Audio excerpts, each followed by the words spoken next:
Alright guys, we are back for the Datamines on the Fallen Hero banner, and we have Arit's Preference Tome animation here. I don't know why this was posted, but we can quickly check this out and see what this looks like. Okay, alright, that's okay. I was expecting it to be like something crazy, considering that they felt the need to post the video. Like, remember Oliver's when they posted that one? That was a big deal. That one, not so much. It looks nice, though. Okay, what else? One thing I was really waiting on was the banner artwork, but that hasn't been posted yet. Usually they post it on the Meet the Heroes page, but that wasn't posted yet, so... Alright, we'll go ahead and take a look at these stats here for the new characters, and of course, we're starting things off with one of the two Aleers. We'll start with the male Aleer here. Okay, so he's got 40 HP. We got 46 attack, 47 speed, 35 defense, and then 31 res. Gives us a total of 199. Pretty good overall BST. For infantry melee, that's really good. Okay, and then his boons and banes, we got minus HP.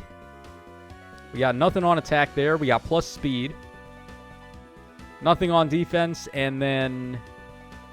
I think that's minus res. So he's got minus res, minus HP, and then plus speed. That's fine. I mean, this guy just wants to be a supporter. You could run him as a God Sword. He seems like a possible option for a God Sword. He's got the Miracle on his A skill, which is pretty good. He's got Distant Counter, and he gives himself Null C with his start a turn status effect. Both of them have the same status effect, by the way. I think it's called Fell Arts. So that's a really good one. It's doing all stats minus 6, potentially to the foe in combat if you have an Emblem Ring equipped or the enemy does. And then it also gives you the ability to proc a defensive special twice.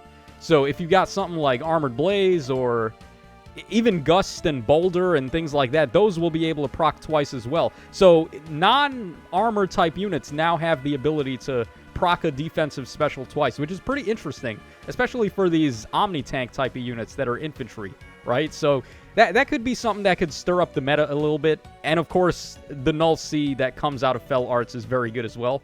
So I think both of these Aleers are actually very solid and very good units. Definitely worth picking up. I'm more a fan of the female one, though, mainly because armor support units are just such an insane way to get roll compression, where you're getting your save unit and they're giving the crazy support, too.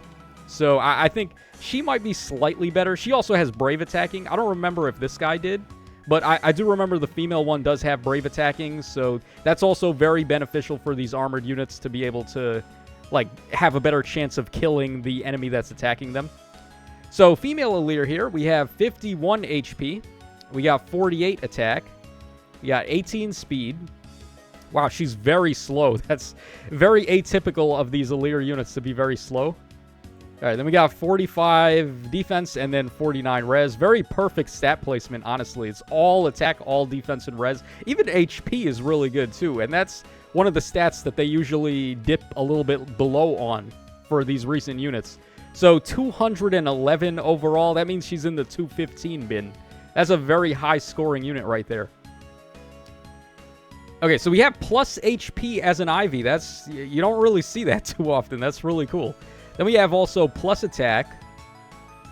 We got nothing on speed there. We have nothing on defense, and then we have plus res. So plus HP, plus attack, and plus res. That's... someone at Insys HQ really favors the female Aleer, doesn't they? Or don't they? Learn to English, Tacho. Yeah, so pretty good. I don't have any complaints. She also has that new B skill, which is like Special Fighter 4. Well, a variation of it, because we had Special Fighter 4 on... I think it was Ninja Zelgius had it, but that skill kind of sucks. It's not very good. So having it as a better option on this one, with Scowl built in, is pretty good. It's only for Dragon types, though. Okay, so next up we've got Dedue here. Now, Fallen Dedue seems to be the hero that most people on the banner are excited about, which I think is pretty cool, too. He's the first, like, beast-type unit from 3 houses that's, like, one of the crest beasts that you would fight on the maps. I know we had Fallen Edelgard. She's a beast, too, but that's not really what I meant when I said the first beast from 3 houses. Like, more so, I was thinking, like, Dedue's kind of beast. So, we got here 49 HP. We have 49 attack, 17 speed, 49 defense, and then 43 res. Lots of res for Dedue, which is Again, pretty atypical for these types of guys. So he's got 207 overall BST. That puts him in the 210 bin if he gets a, well, any boon. Doesn't matter if it's a super boon or not. Okay, nothing on HP there. Nothing on attack either. Nothing on speed. We got plus defense, though, and that's basically it. So he's got plus defense as his super boon. Pretty good super boon for a unit like this. Now, he's able to trigger save within 4 spaces of a support partner or the ally with the highest attack on the team. So 4 space save is actually like a cheeky way they can get around Lay Radar, where he inflicts inflicts assigned decoy on the nearest foe and then foes in 2 spaces. But if your save units are 4 spaces away, then there's no one for him to hit with assigned decoy. So then your save units are actually still going to be able to save and protect whoever you've got closest to him. So I think that's a really good effect that they can start doing on these save units now. And him being a rearmed hero obviously means that you can use him as a fodder bank. These armor type units are very good for fodder banks because there's a lot of good armor skills you're going to want to duplicate. He comes with Sturdy Beast out of the box too, which is a really good special. So yeah, I don't really have any complaints about Dedue, except his weapon is very, very wonky. It's always weird when they give us these beast-type arcane heroes. Like, even Aether was kind of weird, even though we have more free-to-play cavalry beast-type options to give the weapon to. As far as armored beast units go, we don't really have any that you would want to give it to. I guess there's, like, Kainigus, but even him, man, he's already got a preference weapon that was okay. This weapon's probably better than Kainigus' weapon, but even then, like, it's so awkward when they give us these arcane weapons that no one can really use. So, alright, there we go for him. Okay, next up we have Lena. And surprise, surprise, it's not the Fafnir we expected. It's not Fallen Fafnir, it's regular-ass Fafnir. So weird, right? But we'll get to that when we get to that. So, Lena's got 45 HP, 48 attack, 27 speed, 19 defense, and then 49 res. So, grand total of 188. Not really that you would run her in Arena. She's probably not the highest scoring unit to be running in there. Alright, then Boons and Banes here. We got nothing on HP. We got nothing on attack. We got minus speed. Nothing on defense, and then plus res. So, basically plus res minus speed here for Lena. Lena is basically just a better version of Fallen Maria. She gives the same miracle support and full heal to allies in 3 spaces. It's only once per map, though. So, like, I think you can only trigger that once. It's not once per ally. It's once per map. So, a little bit, like, devalued. If you could use it once per ally, that actually would have been crazy. But once per map, I guess it's still fine. Like, Miracle is still good. It's just that Fatal Smoke 4 has actually gained so much value now because of these non-special Miracle units. So, Fatal Smoke 4 would be a hard counter to Lena's support. She does give other support, too. It's not like that's the only thing she does. So, I think she's okay. She's also a staff, so she can run Ice Lock and, like, Kanto Curb and, like, things like that. So, she's not a terrible unit. She's actually pretty good. It's just that I'm kind of stunned that they did Lena, Fallen Lena, as opposed to Fallen Reese, the one from Cypher. I was so expecting him. I thought he was a lock, actually, after we saw him on the survey. But, I don't know. Maybe they're just hiding Reese for a rainy day. Maybe he's going to be, like, some crazy special hero we get later. Alright, so there we go for Lena, and then finally for Fafnir. He's going to be the GHB, so hopefully he's a worthy merge project for GHB. Being melee cav, though, is already not a good sign, because that means he's not going to score very high. So we got here 40 HP, we got 48 attack, 47 speed, 37 defense, and then 18 res. At least he's min-maxed for attack and speed there. 190 overall, so they couldn't have gave him 191. At least then he would have jumped into the 195 bin. That would have been acceptable. But, yeah, oof. I think the reason why they didn't give us the Fallen Fafnir is because he's an armored dragon type. So, like, he would have ended up scoring as high or even higher than Marnie. And maybe they don't want to do that. Maybe they were like, Marnie was a mistake. Maybe we shouldn't have gave them a free-to-play unit that was that good. So that could be the reason why Fafnir got shafted. Also, he would have been another, like, really good dragon unit you could have ran alongside the Legacy Medius.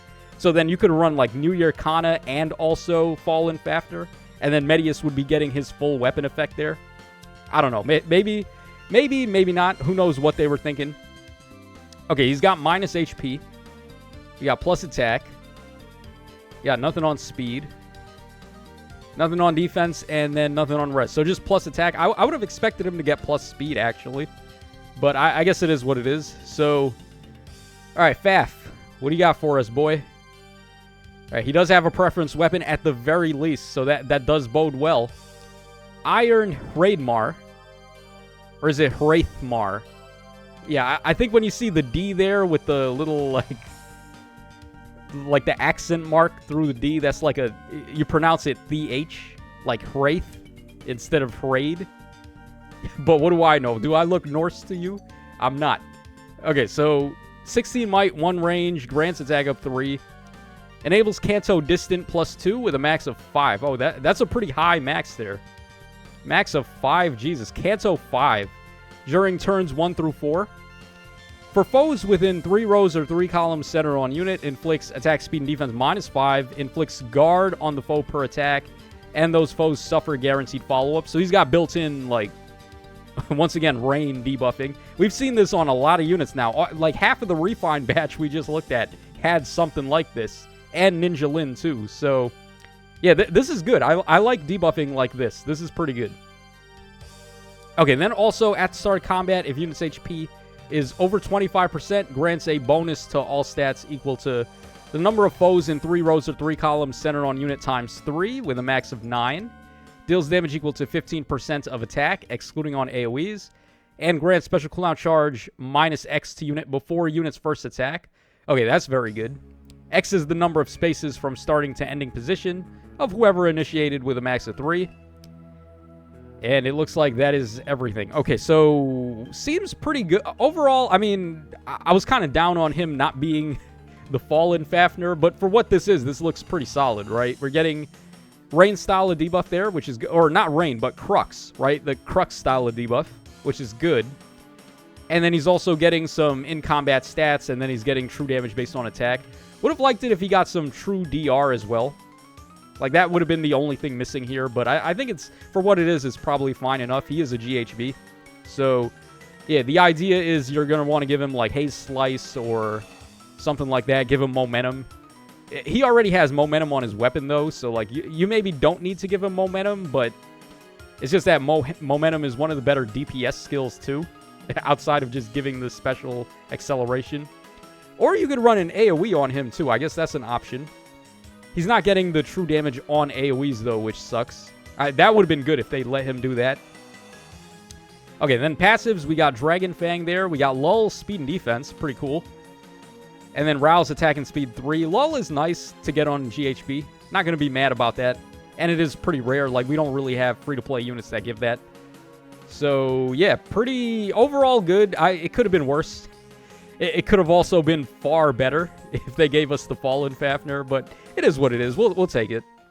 At least we finally got Fafnir, right? So, I mean, that's one unit off the checklist. Okay, so here we go. We do have the full artwork. I was kind of waiting on this. I was hoping this would get posted.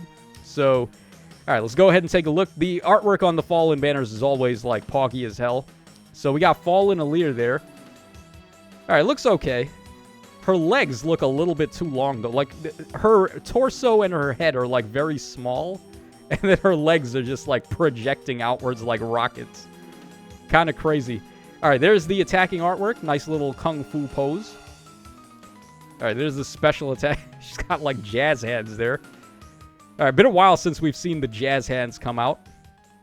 All right, there's the injured artwork. Kind of a weird pose, too. Like, look how lanky her legs are. How do you even pose like... Wouldn't you break your knees if you posed like that? I don't know. Maybe I'm overthinking. I'm definitely overthinking this. Okay, the male Fallen Alir art, which is very good. I actually like this one way more than the female one. Dude looks sinister as hell right there, which is pretty good. All right, there's the attacking art. Also, this looks pretty good, too. All right, there's the special art. And finally, the injured artwork. The effects on the Fallen heroes are always so good. Like that black, smoky kind of like evil aura coming out. Always looks good. All right, here is Lena, barefoot Lena. I don't even know why. Like, why can't she have shoes on? Why is it necessary for her to be barefoot? All right, there's the attacking artwork. All right, the special attack artwork. And finally, the injured artwork there. Okay. All right, nothing too crazy. Okay, then we got Dedue here. It would have been cool if we could see his, like, beast form in the special art or something. So there he is holding whatever that ball is. I actually have no idea. All right, there's the attack. Okay, there we go. That, like, the beast hand coming out, that's pretty sick. That's dope. That's actually fire. And then he does have, like, the jaws of the beast that he's going to transform into as well. Yeah, I Fallen Dedue was an awesome pick for this banner. Not going to lie. Double Aleers I could have did without, but I think one Aleer would have been fine, and then give us somebody else. I don't know who, but Fallen Reese, I guess, maybe. They already gave us Lena. They could have gave us another Arcanian hero. And then finally, the artwork there for Dedue. We've already seen Fafnir's artwork, so we don't need to see that again. But, I mean, this man does have a lot of funny faces. Book 5 was like the book of meme faces. Between Fafnir and Atri, just making crazy faces all day. So, yeah, that's going to wrap us up for this Datamine. Hope you guys enjoyed the coverage. Let me know your thoughts in the comment section down below. If you are going to be summoning on the banner, best of luck. I would say it is definitely valuable to summon. Like, the Aleers, I think, are pretty good. Dedue with his 4-range save could be pretty interesting as well.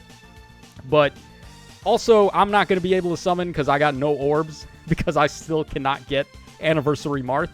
So that's a big RIP for me. I guess I'll just have to try to get lucky with the Forging Bond tickets and see if I can get somebody. But yeah, that's all for this one. I hope y'all enjoyed it, and I'll catch y'all again on the flip side.